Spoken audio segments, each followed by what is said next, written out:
I'm Beth, and I'm from the Sterling Public Library, come to tell you about a couple of books in our young adult section. So the first one I want to talk about is this one.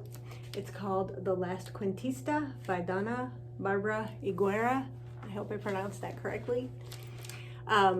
Anyway, this is a brand new book, and it actually just won the Newbery Award, which is a very prestigious award. It's only given to one children's book per year.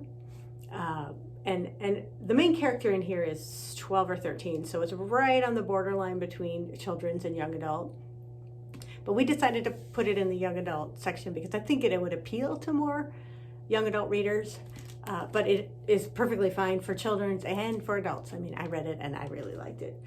It's a really good book. So I will read you the first line. Lita tosses another pinon log onto the fire.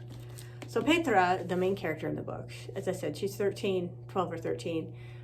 She and her family are getting ready to board a ship to leave Earth because Halley's Comet is going to crash into Earth and destroy a lot. So only so many people are chosen to go, a lot of scientists. Petra's parents are scientists. So they're going to go on the ship, they're going to go into cryosleep for 400 years that it takes them to get to this other planet to colonize.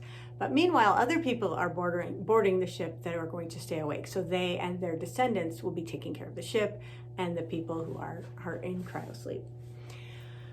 So when Petra wakes up after her sleep, she finds that a lot of things have changed in the time that she'd been asleep on the ship.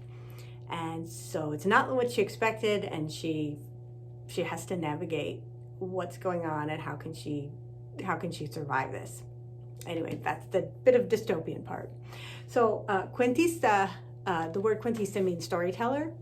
And although the new colony needs lots of scientists and Petra is encouraged to learn science, she really wants to be a storyteller like her grandmother. So the book actually weaves a lot of storytelling in with the story that's going on in the book that's happening to Petra as she's trying to navigate what's going on. So this is super cool the way it does it, and I really liked it. I couldn't put it down. Super good book. If you like science fiction, if you like dystopian, if you like coming of age, if you just like stories, this is a really good book. So. Okay, the other one I want to talk about is this one. It's called Genderqueer, and it's by Maia, Kobabe, and it's a graphic novel memoir. I'm really going to try to get the pronouns correctly. Use the pronouns that the author prefers, but if I mess up, I'm sorry. So, the author considers himself a non-binary queer person.